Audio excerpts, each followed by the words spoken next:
ونستعينه ونستغفره ونؤمن به ونتوكل عليه ونعوذ بالله من شرور أنفسنا ومن سيئات أعمالنا يغفركم الله ويغفر لكم ذنوبكم.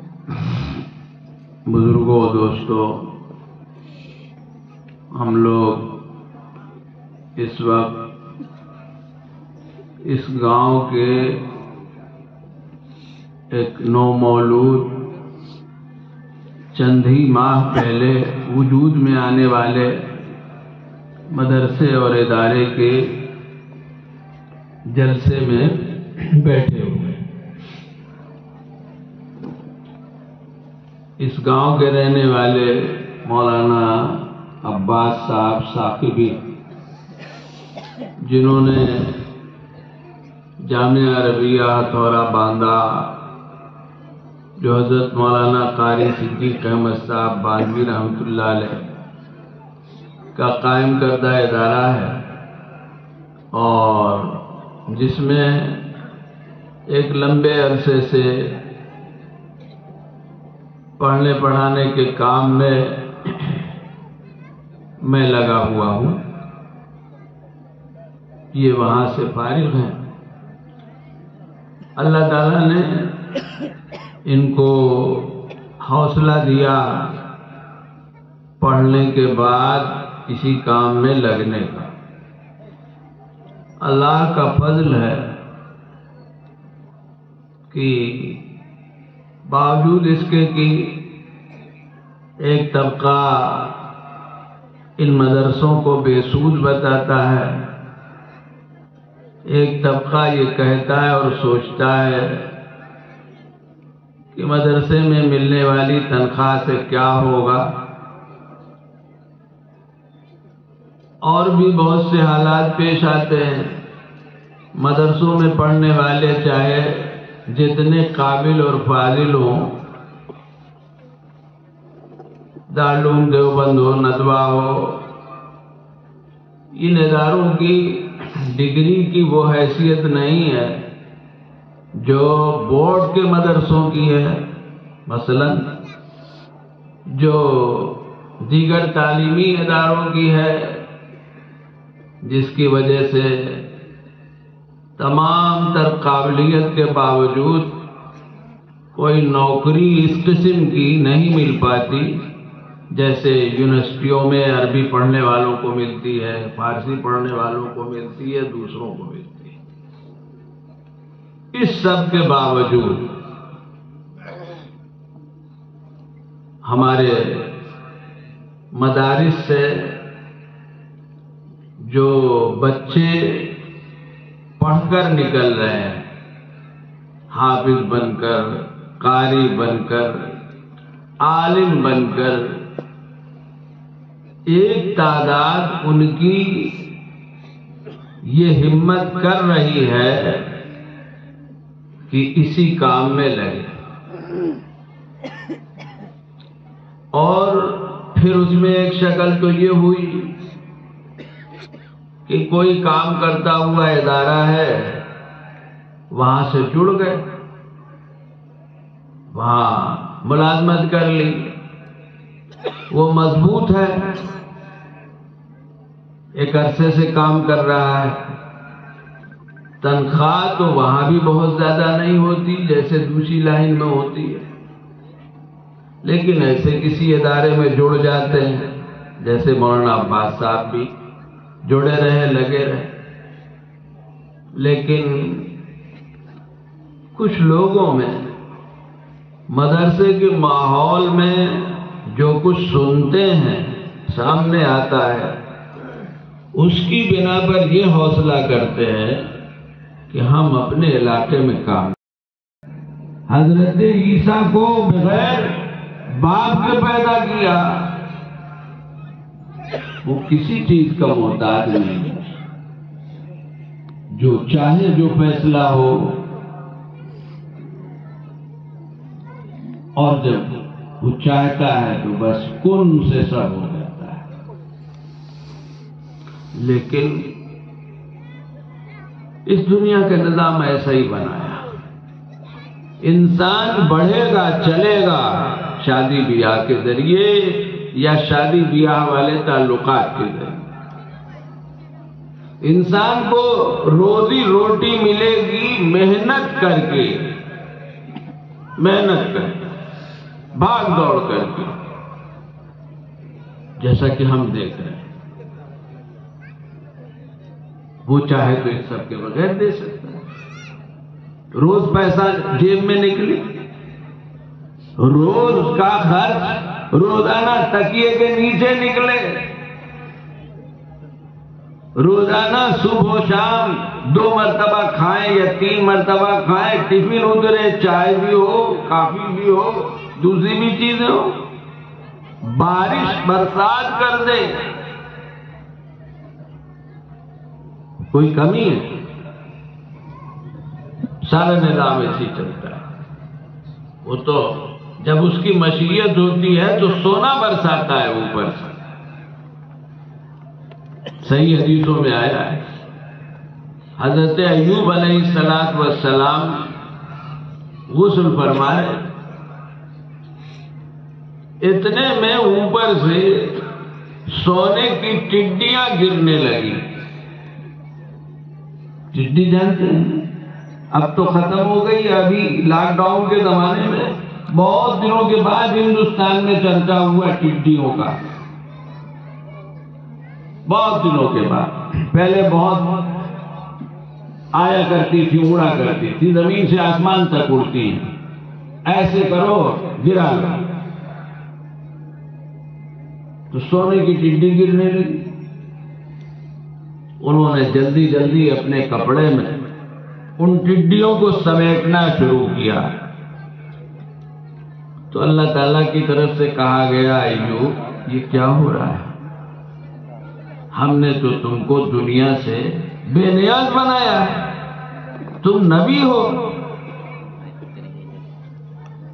نبی تو دنیا سے بے نیاز ہوتا ہے، ہم نے تم کو دنیا سے بے نیاز بنایا ہے اور یہ تم دنیا جمع کر رہے ہو۔ انہوں نے کہا پروردگار، دنیا والوں کے مال سے بے نیاز بنایا ہے، اپنی عطا سے تھوڑی بے نیاز بنایا ہے۔ بے نیازی جو ایک وصف ہے کمال کا، اللہ کی ذات کے علاوہ کسی سے مت سوچو، تو یہ دنیا والوں کا مال اور متاع ہے، اس پہ نگاہ نہ رکھو۔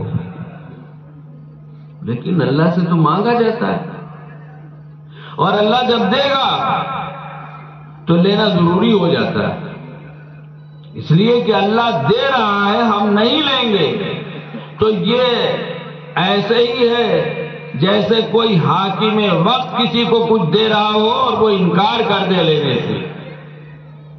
تو ابھی تو حاکم وقت بڑا خوش تھا، اور جب آدمی کہے گا میں نہیں لوں گا تو تلوار نکل سکتی ہے۔ تو جب وہ دے رہا ہو تو نہ لینے کا کوئی سوال ہی نہیں۔ آپ نے اپنی عطا سے بے نیاز نہیں بنایا، اور جو چیز اللہ کی طرف سے عطا کے طور پر آئے اور ملے اسے لینا چاہیے۔ فرمایا ہے نبی پاک صلی اللہ علیہ وسلم نے، ما اتاکا من غیر اشراف ولا سوال فخذه وتموله وتصدق به۔ اگر کوئی مال تم کو ملے تمہارے مانگے بغیر، نہ تم نے زبان سے مانگا نہ تم نے دل سے مانگا، دو لفظ ہیں، من غیر سوال ولا اشراف۔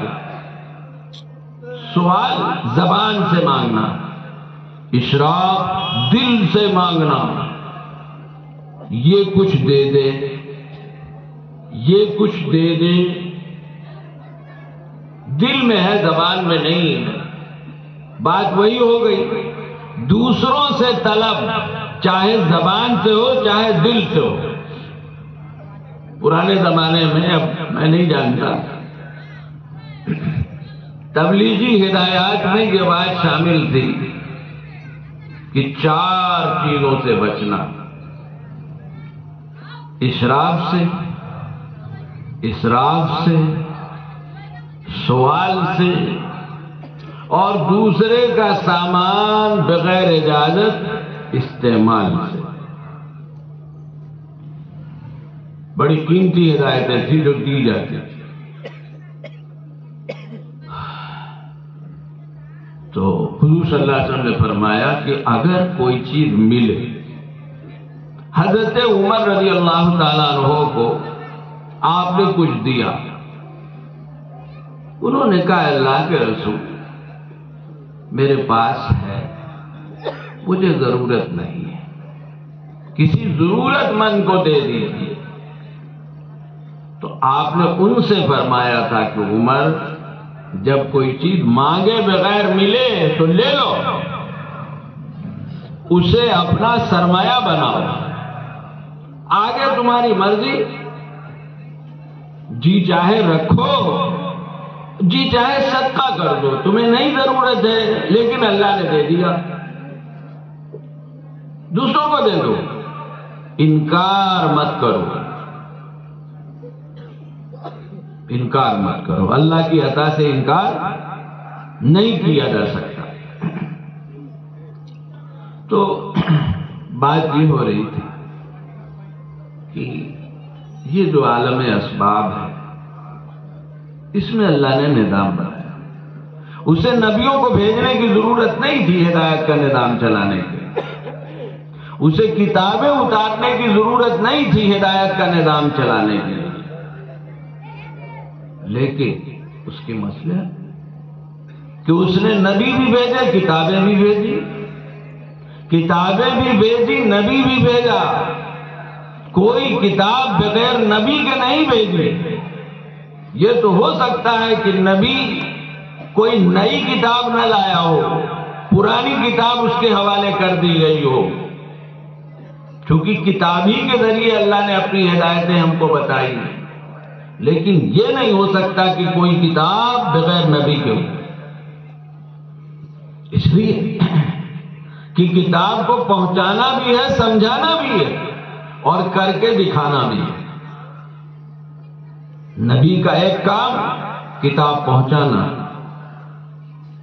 جو چیز دی گئی امت تک پہنچانا، دوسرا کام سمجھانا، اور تیسرا کام کر کے دکھانا اور بتانا۔ اسی لیے تو نبی انسان ہوتا ہے۔ انسان اگر انسان نبی نہ ہوتا تو کتنی چیزیں ہیں دین کی جہاں یہ بات کہی جاتی تم کو کیا پتا، نہ تمہاری بیوی، نہ تمہارے بچے، نہ تم کو بھوک، نہ تم کو پیاس، تم کیا جانو ہماری پریشانیوں کو۔ یہ کہتے وہ لوگ جن کے بیچ میں نبی جاتا جو انسان نہ ہوتا۔ فرشتے اگر نبی بن کر آتے تو یہی جواب ملتا۔ اسی لیے اللہ تعالیٰ نے اپنے کلام پاک میں ایک مرتبہ فرمایا کہ ہم فرشتوں کو نبی بناتے تو انسان بنا کر بھیجتے، انسان کے بھیس میں انسان کے حالات میں، کیونکہ ایک ذمہ داری ہے۔ جو ہدایتیں اللہ اپنی کتاب میں دے رہے ہیں ان کو سمجھانے کے ساتھ کر کے دکھانا۔ دیکھو مرنے میں یہ کرنا ہے، غم میں یہ کرنا ہے، خوشی میں یہ کرنا ہے، دنیا میں رہنے کے لیے کھانا پینا سب کرنا ہے، اور ساتھ ہی ساتھ اپنے رب کو راضی کرنے کے لیے نمازیں بھی پڑھنی ہے، روزہ بھی رکھنا ہے، حج بھی کرنا ہے، زکوٰۃ بھی دینی ہے، دوسرے چھوٹے بڑے دین کے سب کام کرنے ہیں۔ تو نبی انسان نہ ہوتا تو لوگ پیچھے چھڑا لیتے، تو اللہ تعالیٰ نے یہ نظام بنایا، تو اب دین قیامت تک رہے گا۔ تو قیامت تک دین کی حفاظت کیسے ہوگی؟ وہ اسی طرح ہوگی کہ کی اسباب استعمال کیے جائیں، تدبیریں اختیار کی جائیں، جس کے لیے ہم کو پیدا کیا گیا اور ہم کو واسطہ بنایا۔ اللہ نے اعلان کیا کتاب ہم نے اتاری، ہم حفاظت کریں گے، ہم ہی حفاظت کریں گے، لیکن اس حفاظت کا مطلب یہ نہیں ہے اسباب سے قطع نظر، اسباب کے واسطے، اسباب کے واسطے۔ قرآن کریم نماز میں پڑھا جاتا ہے، رمضان میں پورا پڑھا جاتا ہے، ہم نادرہ پڑھ کے تلاوت کرتے ہیں، ہم حفظ کر کے تلاوت کرتے ہیں، سب کیا ہے؟ یہ عالم اسباب میں قیامت تک کے لیے کتاب اللہ کی حفاظت کا انتظام ہے۔ عہد نبوی سے حفظ کا سلسلہ چلا آ رہا ہے، قیامت تک جاری رہے گا، چاہے جتنی کوشش کر لو۔ بلکہ پرانے زمانے میں اتنا نہیں تھا جتنا آج ہو گیا ہے۔ آپ اپنا گاؤں ہی دیکھ لیجئے، اطراف دیکھ لیجئے، 20 25 30 سال پہلے کتنے حافظ تھے؟ ضلع میں انگلی پہ گنے جائیں اتنے حافظ اور عالم رہے ہوں گے، اور آج ایک گاؤں میں جہاں ماحول بنا ہوا ہے کئی حافظ ہیں، کئی عالم۔ پہلے اوسط نہیں تھا، دن بدن یہ اوسط بڑھتا چلا جا رہا ہے۔ یہ اللہ کا انتظام ہے۔ ہمارے چھوٹے چھوٹے بچے حفظ کر رہے ہیں، اتنی چھوٹی عمر کے بچے کہ بعض مرتبہ یقین نہیں آتا، اچھا اتنی چھوٹی عمر کا بچہ اتنے دن میں حفظ ہو رہا ہے کہ اس کا یقین نہیں آتا۔ عام طور سے حفظ میں 3-4 سال لگتے ہیں،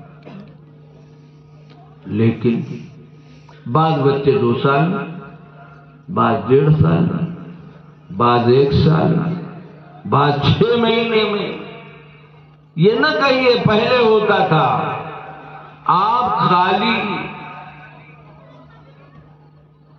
ضلع مجھے نہیں معلوم آپ کا کتنا بڑا ہے، میں کہتا ہوں خالی بہار کا سروے کرا لیجیے اس سال کے حافظ ہونے والے بچوں کا، تو آپ کو ایسے بچے مل جائیں گے جو 6 ماہ والے ہوں، سال بھر والے ہوں، کم ہوں گے، اور بات اور بھی نیچے اتر آتی ہے۔ 3 ماہ اللہ کی کتاب، اللہ نے نظام بنایا ہے، یہ سب انتظام ہے اللہ کا، یہ سب انتظام ہے۔ نمازوں میں قرآن پڑھنا کہ قرآن کے بغیر نماز ہوتی ہی نہیں ہے، ہو ہی نہیں سکتی، کوئی نماز پڑھو قرآن پڑھنا ہے، اس کے بغیر نماز نہیں ہوگی۔ اب کسی کو نہ آتا ہو تو چھوٹ، وہ ایک الگ بات ہو گئی، آپ کچھ کہنے لگے، بعض مرتبہ لوگ نکتے نکالنے لگتے ہیں ہر چیز میں بھی۔ ایک جگہ کچھ کہہ رہا تھا تو ایک صاحب کہ بھئی اسلام تو جان بچانا، ضرور پیاسے کی بھوکے کی یہ سکھاتا ہے، احسان پرچہ بھیج دیا کہ پھر یہ حلال جانور ذبح کیوں کیے جاتے ہیں؟ عجیب عجیب لوگ۔ تو یہ نہیں،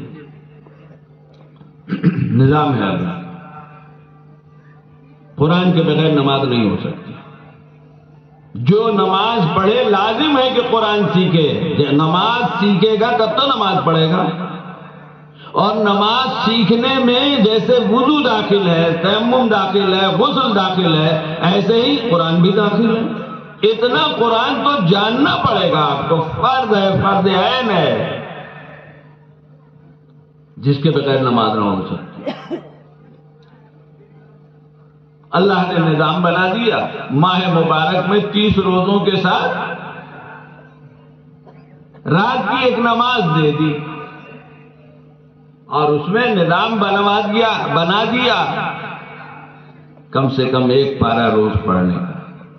اب مہینے بھر میں ہر مسلمان جو تراویح پڑھتا ہے وہ پورا قرآن نماز میں سناتا ہے یا سن لیتا ہے. اور رمضان میں رمضان کی برکت سے سال بھر سے کہیں زیادہ قرآن مجید پڑھا جاتا ہے، کہیں زیادہ پڑھا جاتا ہے، خوب لوگ پڑھتے ہیں. رمضان کا مہینہ قرآن کا مہینہ. تو بات یہ ہے بزرگوں دوستوں کہ اللہ نے نظام بنایا. تو آج کے حالات میں بھی ہمارے بچے، ہمارے مدرسوں کے بچے، جن کو نہ جانے کن کن نگاہوں سے دیکھا جاتا ہے، کہا جاتا ہے یہ سلسلہ ختم نہیں ہوا ہے. وہ جو بات نبیوں سے کہی جاتی تھی کہ دنیا تو تمہارے پاس ہے نہیں، نبوت کہاں سے آ گئی؟ نبوت آتی تو کسی پیسے والے کے پاس آتی اور آنی چاہیے. لولا نزل هذا القرآن على رجل من القريتين عظیم. مکے والے کہتے تھے کہ قرآن اگر واقعی اللہ کی کتاب ہے تو مکے یا طائف کے کسی بڑے سرمایہ دار پر نازل ہونی چاہیے. عظیم کا مطلب یہاں یہی ہے. یہ ہمیشہ کہا دین کی نسبت سے ہمیشہ یہ باتیں کہی گئی اور دین والوں کو ایسی ہی دیکھا گیا. آج بھی باقی پھر کیا کیا پریشانیاں ہوتی ہیں. چندے کے بغیر ادارہ چلتا ہی نہیں، اور چندے کے پیچھے سوال ذلت ہے. سوال کرنے والے کو اچھی نگاہوں سے نہیں دیکھا جاتا. حدیث پاک میں آیا ہے کہ اپنی چیز بھی دوسرے سے نہ مانگو. تم گھوڑے پہ بیٹھ رہے ہو، تمہارا کوڑا نیچے ہے، کسی سے مت کہو تم اٹھا کے دے دو. نیزا مت کہو کسی سے اٹھا کے دے دو. پتہ نہیں کس موڈ میں ہوگا. ایک دن موڈ ہوتی ہے نا بھائی، آپ لوگ بولتے ہی نہیں بولتے. آج موڈ نہیں ہے، موڈ بن رہا ہے. یہ بھی ہے موڈ نہیں ہے. اب کیا چیز موڈ ہے؟ بہرحال بولا جاتا ہے. تو بزرگوں دوستوں، وہ یہ سب چیزیں آج بھی ہیں. حالانکہ سوال ہماری چیز ہے. ارے آپ اس سے سوچیں کہ ایک آدمی ضرورت مند بن کر قرضہ مانگتا ہے پیچھے پڑ کر خوشامد کر کی، اور جب ہم ہمت کر کے اس سے کہتے ہیں کہ بھائی ہمارا پیسہ، تو ہو سکتا ہے کہ پہلی مرتبہ میں نہ ہو، دوسری تیسری چوتھی مرتبہ میں چہرہ بگڑ جاتا ہے، بول بگڑ جاتے ہیں، یہاں تک ہو جاتے ہیں خبردار آج کے بعد اگر سوال کیا تو اچھا نہیں ہوگا، یہ تو غنیمت ہے. ورنہ تھوڑے سے پیسے کے لیے قتل ہوتا ہے. قرضہ لوٹنا نہیں، اپنا پیسہ مانگ رہے ہیں. یہ صورتحال مانگنے کی. تو اب مانگتے ہیں، ہم لوگ مانگتے ہیں، آسمان سے برستا تھوڑی ہے، اور اپنے لیے تھوڑی مانگتے ہیں، رب کے لیے مانگتے ہیں اور آپ کے لیے مانگتے ہیں. ابھی مولانا نے کہا ہے نا، کسی مدرسے کے لیے جو مانگ رہے ہیں تو اپنے لیے مانگ رہے ہیں. ٹھیک ہے، مدرسے کے واسطے سے ہماری دال روٹی چل رہی ہے، لیکن کیا صرف اپنی دال روٹی چلانے کے لیے مانگ رہے ہیں، یا یہ چھوٹا سا جو ادارہ آپ کے وجود میں آیا مثلا اس کا جو کام ہے اس کے لیے مانگ رہے ہیں، اور جس ذات کے لیے کام ہو رہا ہے اس ذات کے لیے مانگ رہے ہیں. وہ ذلت جھیلتے، لیکن اس کی بھی حدود ہے کسی مانگنے والے کو بالکل آخری درجے میں نہیں چلا جانا چاہیے. کوئی دولت مند اگر کچھ غیر معقول سنائے تو جواب دے دینا چاہیے. ہوگا دولت مند، ہم تو اس کے بھلے کے لیے مانگ رہے ہیں. ہوتا ہے ایسا، کم ہوتا ہے، بہت کم ہوتا ہے. بے شک قوم نہ دے، لیکن ایک جگہ ایک صوبے میں مجھ سے کہا گیا آپ لوگ سب چلے آتے ہیں یو پی بہار سے، ہم لوگ نہیں جاتے آپ کے ہاں. اس سے پہلے سال انہوں نے 2000 دیے تھے، 500 تھی. میں نے ان سے کہا کہ پھر اپنے لڑکے ہمارے یہاں پڑھنے کے لیے نہ بھیجیے، نہ بھیجیے. کون جاتا ہے؟ کہا صرف ہمارے مدرسے میں 10 لڑکے آپ کے صوبے کے پڑھتے ہیں. اس زمانے میں 10 پڑھتے تھے، اب تو 30 40 50 تک پڑھتے ہیں. کہا کم سے کم 10 لڑکے پڑھتے ہیں. ہم اپنے لیے مانگ رہے ہیں، کیوں زبان بند رکھتی؟ میرے والد صاحب جو ندوے سے تعلق رکھتے تھے، ان سے کہیں اسی طرح کے کسی خر دماغ تاجر و پیسے والے نے بات کہہ دی تو میرے والد صاحب نے کہا ایسا ہے، تم نے اب تک جتنا چندہ دیا ہو سب واپس ہو جائے گا، جتنا علم لائے ہو ہمارے یہاں سے واپس کر دو. تم کہتے ہو ہم دیوبند کو نہیں دیں گے، یو پی میں ہے. مدارس کو نہیں دیں گے، یو پی میں ہے. یا اس طرح کہتے ہو کتنے لڑکے تمہارے ان اداروں میں پڑھ رہے ہیں، اس کو بھی تو سوچو. تو ہم اللہ کے لیے مانگتے ہیں، اپنے لیے نہیں مانگتے. ٹھیک ہے کچھ لوگ ہو سکتے ہیں ایسے، کس لائن میں نہیں ہے غلط جانے دی، لیکن کیا سب غلط ہے؟ کیا سب اپنے پیٹ کے لیے مانگ رہے ہیں یا آپ کے بھلے کے لیے مانگ رہے ہیں؟ اور خاص طور سے ایسی بستیوں کے لوگ سوچیں کہ جن کے یہاں کوئی کام نہیں تھا، سناٹا تھا، اور گاؤں کا ایک فاضل کمزور حافظ ہمت کر رہا ہے، مارا مارا پھر رہا ہے، تو آپ کے گاؤں کے بچوں کو دین و ایمان مل رہا ہے.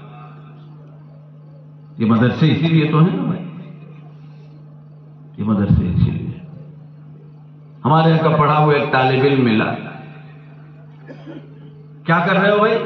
ایسے ہی کمزور سا، شکل و صورت بھی کچھ عجیب غریب، جھارکھنڈ. کہا کہ وہ یہاں قریب میں ایک گاؤں ہے، وہاں کوئی تعلیم کا انتظام نہیں تھا، تو میں نے کوشش کر کے کسی طرح ایک زمین خریدوائی ہے گاؤں کے لوگوں سے کہہ کے، اس میں مکتب چلتا ہے، میں اس میں پڑھاتا ہوں. آگے میں نے پوچھا کتنے پیسے ملتے ہیں، بچے، وہ سب چیزیں اپنی جگہ قابل تعجب تھی. تو شاید 1100 1200 بتایا، بچے بھی 2-3 بتائے، لیکن اسی پہ آدمی چل رہا ہے. بولو کیا چیز کام کرا رہے ہیں؟ اللہ حوصلہ دیتے ہیں، اللہ حوصلہ دیتے ہیں. تو یہ عالم اسباب ہے، اس میں اللہ نے نظام بنایا ہے. دین کا کام چلتا رہے گا تو دین باقی رہے گا، اور ٹھپ ہو جائے گا اور دین کا کام پڑھنا پڑھانا بھی ہے، وعظ و نصیحت بھی ہے، تزکیہ نفس کا وہ بھی ہے. ایک کام نہیں ہے. اللہ کے نبی صلی اللہ علیہ وسلم نے سب کام کیے. قرآن میں بتایا ہے کہ نبی کا کام کتاب و سنت کی تعلیم بھی ہے، کتاب کا پہنچانا سمجھانا بھی ہے، اور تزکیہ نفس بھی ہے. 3 کام بتائے ہیں قرآن نے. ان سب سے مل کر دین کی حفاظت ہے. کام کرنے والے الگ الگ ہو سکتے ہیں، ہو سکتا ہے بعض نصیحت کرنے والے اور ہوں، مجلس الگ ہو، اس وقت ہم بیٹھے بعد نصیحت کر رہے ہیں۔ دوسرا وقت ہے جس میں ہم کتاب پڑھا رہے ہیں، اپنے مدرسے میں ہم کتاب پڑھاتے ہیں، کہیں جاتے ہیں تو بعد و نصیحت کرتے ہیں۔ کچھ ہم جیسے ایسے بھی ہو سکتے ہیں کہ جن سے اللہ تیسرا کام لے رہا ہے جو بڑا نازک ہے، تزکیہ نفس، تزکیہ قلب۔ یہ کام وہ کرے گا جس کا دل صاف ہو چکا ہو، جو دل کے امراض کو جانتا ہو۔ یہ اللہ والے ہوتے ہیں، یہ کتاب پڑھنے والے نہیں ہوتے، معاف کیجیے گا، نہ وقت لگانے والے ہوتے ہیں۔ سیدھی سیدھی بات، ہم 8 سال پڑھتے ہیں، 10 سال 12 سال مدرسے میں، اور مستغنی نہیں ہے اللہ والوں کی صحبت سے، تو یہ وقت لگانے والے کہاں سے مستغنی ہو جائیں گے؟ سب کو ضرورت ہے۔ دین کا کام کرنے والے جتنے لوگ ہیں سب کو عملی نمونہ چاہیے۔ عملی نمونہ اللہ والے ہیں، اللہ والے۔ ہم کتاب پڑھانے والے سب ایک برادری ہیں، ہم ایک دوسرے کے لیے نہیں بن سکتے ذریعہ ہدایت کا، قلب کی صفائی کا۔ وقت لگانے والے ایک جیسے ہیں، یہ کہاں سے ایک دوسرے کے لیے دل کی صفائی کا ذریعہ بن جائیں گے؟ نہیں، یہ کام اپنی جگہ پر، پڑھنا پڑھانا اپنی جگہ پر، وعظ نصیحت دعوت اپنی جگہ پر، لیکن اگر صحیح معنی میں اپنے آپ کو مسلمان بنانا ہے تو اللہ والوں کی تلاش کرنی پڑے گی، ان کی خدمت میں جانا پڑے گا۔ یہ وقت لگانا معمول کا کافی نہیں ہے، وہ چیز ہی دوسری ہے جس کو اللہ نے فرمایا ہے یا ایھا الذین آمنوا اتقوا اللہ وکونوا مع الصادقین۔ اے ایمان والو، سچے پکے مسلمان بنو اور سچوں کا ساتھ اختیار کرو۔ تو سچوں کو تلاش کرنا پڑے گا۔ ضروری نہیں ہے کہ وہ بڑے پیر ہوں، ضروری نہیں ہے کہ وہ بڑے عالم ہوں۔ ایک نیک تاجر واقعی سچا پکا مسلمان، وہ تاجر جو قیامت میں نبیوں کے ساتھ ہوگا۔ التاجر الصدوق الامین مع الانبیاء والصدیقین والشہداء والصالحین، وہ تاجر اللہ کا ولی ہے۔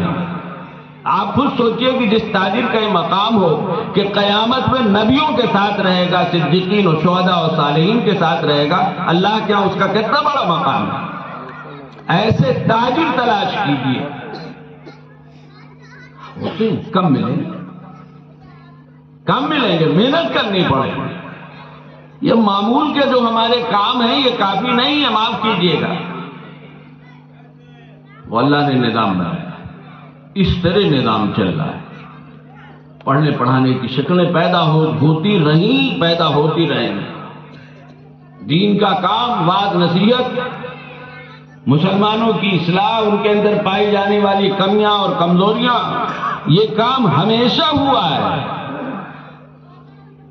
ہمیشہ ہوا۔ ایسا نہیں ہے کہ دارالعلوم دیوبند نہیں تھا تو پڑھائی نہیں ہوتی تھی، مثال کے طور پر ایسی یہ نہیں ہے کہ آج جو کام مثلا دعوت و تبلیغ کا ہو رہا ہے تو نہیں تھا تو ساری دنیا گمراہ تھی۔ یہ غلط فہمیاں دور کر لینی چاہیے لوگوں سے، ایسا نہیں ہے، دین کا کام ہمیشہ ہوا، نہ ہوتا تو آج ہم مسلمان کہاں سے ہوتے؟ آج ہم مسلمان کہاں سے ہوتے؟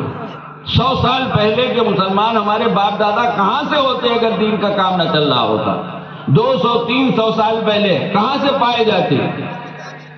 کتنے لوگ ہندوستان میں، کتنے خاندان پچھلے سینکڑوں سالوں میں مسلمان ہوئے، کفر و شرک چھوڑ کر انہوں نے توبہ کی ہے۔ یہ کہاں سے ہوئے بھائی؟ اللہ کا نظام ہے، یاد رکھیے، اللہ بے نیاز ہے، وہ کسی ادارے کا محتاج نہیں ہے، کسی شخصیت کا محتاج نہیں ہے، کسی جماعت کا محتاج نہیں ہے، کسی تنظیم کا محتاج نہیں ہے۔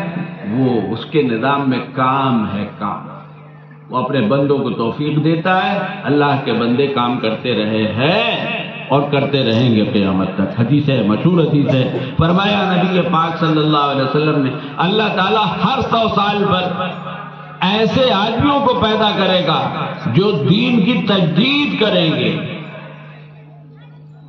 تاکہ دین جو گرد و غبار ہو جاتا ہے 25-50 سال میں 100 سال میں یہ چھٹ جائے.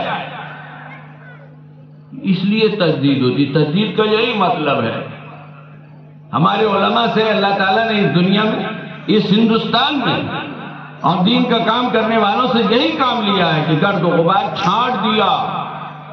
چاہے دارالعلوم دیوبند ہو، چاہے مدارالعلوم ہو، چاہے مرکز دعوت و تبلیغ کا کام ہوا تو مولانا اجاز صاحب رحمۃ اللہ علیہ کے ذریعے.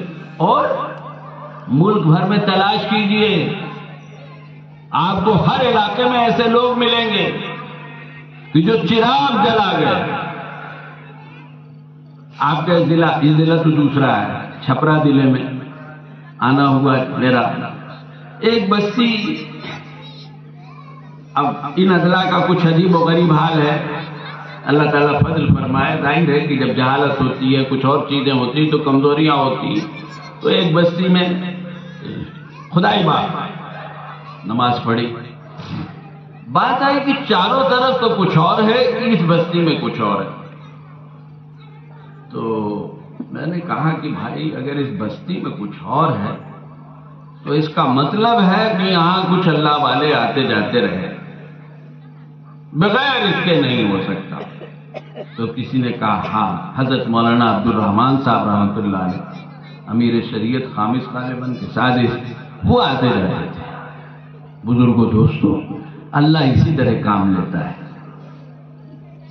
یہ چھوٹے چھوٹے آج کے فارغ ہونے والے ہمت کر لیتے ہیں اور پھر ان کے ذریعے اس طرح ادارہ ہوتا ہے. گاؤں میں چھوٹے چھوٹے بچے کیا کیا سیکھتے ہیں جن سے بڑے بھی سیکھتے ہیں. پھر حافظ بنتے ہیں، عالم بنتے ہیں. یہ کام نہیں ہے دین کا. اللہ توفیق دیتا، حوصلہ دیتا ہے، ورنہ یہ کام تو بڑا سخت ہے. وہی بغیر مانگے کام نہیں چلتا، بغیر سنے کام نہیں چلتا. بہت سے لوگوں کو بڑی فکر ہوتی ہے کہ ایسا کر دو، ویسا کر دو، مولویوں کو یہ پڑھا دو، وہ پڑھا دو، تاکہ مانگنا بند کر دیں. یہ توفیق نہیں ہوتی کہ کہیں آپ بیٹھیے ہم پیسے لا کے دے رہے ہیں. ہمارا کام مانگنا نہیں ہے، ہم مجبوراً مانگ رہے ہیں. اصل بات تو یہ ہے کہ پیسے والوں کو پیسہ لا کے دینا چاہیے جن لوگوں میں کام کی اہلیت و لیاقت ہے. آپ کے کام کیجیے. مولانا آپ گاؤں میں پڑھائیے، ہم تنخواہ دیں. لیکن کوئی کھڑا بھی ہو گیا تو 2-3 مہینے کے بعد کچھ اور کرے گا. اسی لیے تو ہمارے بزرگوں نے یہ پسند نہیں کیا کہ بڑے سرمایہ دار پیسے دیں اور ادارے چلیں. انہوں نے پسند کیا مانگو اور چلاؤ، لاؤ اور کھلاؤ اور کھاؤ، تنخواہ لو، حساب کتاب پکا رکھو. دارالعلوم دیوبند وغیرہ کا نظام شروع سے یہی ہے، شروع سے اسی پہ پورا ہندوستان چل رہا، بلکہ دنیا چل رہی، دنیا کے مسلمان چل رہے. تو بہرحال بات یہ تھی کہ یہ دین کا کام ہے. اسی طرح اللہ تعالیٰ دل میں ایک تقاضا پیدا کرتے ہیں. اس تقاضے کے نتیجے میں دارالعلوم دیوبند فلاں، اس تقاضے کے نتیجے میں حضرت مولانا الیاس صاحب کی محنت جو اصلاً ان کے والد نے شروع کی تھی. حضرت مولانا الیاس صاحب نے تو اس کی شکل بدلی تھی، ورنہ محنت تو ان کے والد نے شروع کی تھی. بنگلے والی مسجد میں جس کے وہ امام تھے اور وہاں بچوں کو پڑھاتے بھی تھے. تو بات بزرگوں دوستوں، یہ ہمارے ادارے یہ اصلاً تو بچوں کے لیے ہوتے ہیں، بچوں کو دین و ایمان سکھانے کے لیے. کل کو یہی بڑے بنیں گے، یہی مسلمان ہوں گے، انہی سے مسجد آباد ہوگی، پھر آگے نسل انسانی چلے گی، اس میں اہل ایمان پیدا ہوں گے. لیکن یہ ہمارے ادارے بڑوں کے لیے بھی ذریعہ ہدایت ہیں، ذریعہ نجات ہیں، ان کے سیکھنے کا بھی ذریعہ ہے. ہمارے بڑوں کو بھی ان سے سیکھنا چاہیے. جس کو جس چیز کی ضرورت ہے. ہم نہیں پڑھ سکے تھے قرآن مجید بچپن میں، جوان ہو گئے، بوڑھے ہو گئے، آج پڑھ لیجیے. کیا شرم ہے دنیا سیکھنے میں جب شرم نہیں آتی. آج لوگ موبائل خرید رہے ہیں، انگریزی کا ایک حرف نہیں جانتے، لیکن تھوڑے دن میں بہت کچھ جاننے لگتے ہیں. کہاں سے؟ کتنی چیزیں ہیں ضرورت کی بنا پر آدمی سیکھتا ہے. تو کیوں نہیں آپ بوڑھے ہو کر قرآن سیکھ لیتے ہیں؟ اچھا نہیں ہے صحیح کر لیجیے، دین کی ضروری باتیں سیکھ لیجیے، تعلیم بالغان کا نظام بھی چلتا ہے. اور باقی یہ جو اس طرح کے پروگرام ہوتے ہیں خود ان کے واسطے سے اچھا خاصا دین آتا ہے، علم آتا ہے. گھر میں بچے پڑھ کے آتے ہیں تو ہمارے گھر میں جو سناٹا تھا، بچے پڑھ کر آئے تو انہوں نے کہا السلام علیکم. اب تک تو سلام تھا ہی نہیں، پہلی مرتبہ سنا. ایک صاحب جماعت میں گئے، اب واپس آئے، گھر میں داخل ہوئے. اب گھر میں ان کی اہلیہ تھی، بیوی تھی. اب انہوں نے کہا السلام علیکم. اب وہ بیچاری بہت سٹپٹائی. دوبارہ ارے کاہے شرمندہ کرتے ہو؟ بھائی انہوں نے یہ پڑھا اور سنا کہ گھر میں داخل ہو تو سلام کرو، تو انہوں نے اپنے گھر میں داخل ہوتے وقت سلام کیا. اب بیوی یہ سمجھتی ہے کہ سلام اگر کریں بھی تو ہم کریں، یہ کیوں کریں؟ یہ تو بڑے ہیں، حاکم ہیں ہمارے، تو سلام ہم کو کرنا چاہیے. تو انہوں نے جب سلام کیا تو وہ سٹپٹا گئی. دوسری تیسری مرتبہ میں انہوں نے یہ کہا کہ کاہے ہم کو گنہگار کرتے ہو، کاہے ہم کو شرمندہ کرتے ہو. تو ہمارا بچہ جب سیکھ کے آتا ہے تو گھر میں گھسا ہے نا بھائی، اسکول میں گیا تو وہاں سن کے آیا گڈ مارننگ پاپا. تو پاپا اتنے خوش ہوئے کہ جو فیس میں نے ادا کی ہے آج کے گڈ مارننگ میں وصول ہو گئی، چونکہ ذہنوں میں آ گئی. لیکن کیا ایسا بھی ہوا کبھی کہ ہمارا بچہ پہلی مرتبہ سیکھ کے آیا السلام علیکم اور سلام کرے تو ایسے ہی ہم کو خوشی ہوئی؟ دعائیں سیکھ کے آتا ہے، دعائیں پڑھتا ہے. بچے رات دن کچھ نہ کچھ گنگناتے رہتے ہیں، اس قسم کی چیزیں بڑوں کے کان میں پڑتی ہے، بڑوں کا بھی نفع ہوتا ہے، بڑوں میں بھی سوچ پیدا ہو سکتی ہے، بڑے بھی سیکھ سکتے ہیں. یہ مدرسے سب کے لیے ہیں، سب کے لیے ہیں، سب سیکھ سکتے ہیں. سب سیکھنا چاہیں تو مدرسے والے نظام بنائیں گے، لیکن آپ تقاضا تو کریں اور اس کے ساتھ آپ مدد بھی کریں. نظام ایسی تھوڑی بن جائے گا، عالم اسباب ہے. کام کرنے والوں کو کچھ چاہیے کہ نہیں چاہیے؟ کہاں سے کھائے پیئیں گے؟ تو بزرگوں دوستو، یہ مدرسے ہمارے لیے بہت بڑی نعمت ہے. اور یہ مجلسیں ابھی مولانا نے فرمایا بہت اچھی چیز کی طرف توجہ دلائی ہے کہ بھائی ٹھیک ہے مدرسے کی کارکردگی سامنے آ رہی ہے. یہ مدرسہ چند ماہ کا ہے، کس جذبے سے کام شروع کیا گیا ہے. جو پروگرام ابھی آپ نے سنا ہے بچوں کا جو کچھ ہے اسی سے واضح کیا جذبہ ہے جو سامنے آ رہا ہے. تو ظاہر بات ہے کہ یہ ہے. اب اس میں ضرورت پر بڑے آ کے مسئلہ پوچھ رہے ہیں. جب کوئی ملے گا تب تو مسئلہ پوچھیں گے، کوئی ملے گا نہیں تو مسئلہ کس سے پوچھیں گے. پھر یہ مجلسیں ہو رہی ہیں جس میں دین کی باتیں سنائی جا رہی، جو سب کے لیے سنائی جا رہی. ان مجلسوں کی برکت سے پتہ نہیں کہاں کہاں سے لوگ آ رہے ہیں، ان سے ملاقاتیں ہو رہی ہیں. اور بزرگوں دوستوں، اللہ والوں سے یا مثلا علماء سے، ہم جیسے جو پڑھنے پڑھانے والے ہیں، ملاقات صرف اس کی نہیں ہوتی کہ اپنی پریشانیاں بتائی جائیں. وہ تو ٹھیک ہے کہ جس سے حسن ظن ہے کہو کہ بھائی ہمارے لیے دعا کرنی. دعا کرنا یہ بھی ایک حکم ہے، دعا کرانا یہ بھی ایک حکم ہے، یہ بھی ایک حکم ہے. تو یہ چیز ہے کہ بھائی بڑوں کو دین کی بات معلوم ہو رہی ہے، خیر کی بات معلوم ہو رہی ہے. اور یہ اس لیے ہے تاکہ ان سب چیزوں کو ہم ایسے ہی اپنائیں جیسے بچوں کو جو کچھ سکھایا جا رہا ہے اپنی زندگی میں اپنانے کے لیے سکھایا جا رہا ہے. ان مدارس کا یہی نفع ہے، ان مجلسوں کا یہی نفع ہے. یہ خالی محض مزہ لے لینے کے لیے جیسے مثلا شعر و شاعری کی مجلسیں ہوتی ہیں یا دیگر تفریحی مجلسیں ہوتی ہیں کہ دیکھ لو خوش ہو جاؤ واہ واہ کر دو، یہ نہیں. دینی مجلس دین کی بات سننے سنانے کی اس لیے ہوتی ہے کہ جو سننا ہے وہ کرنا ہے.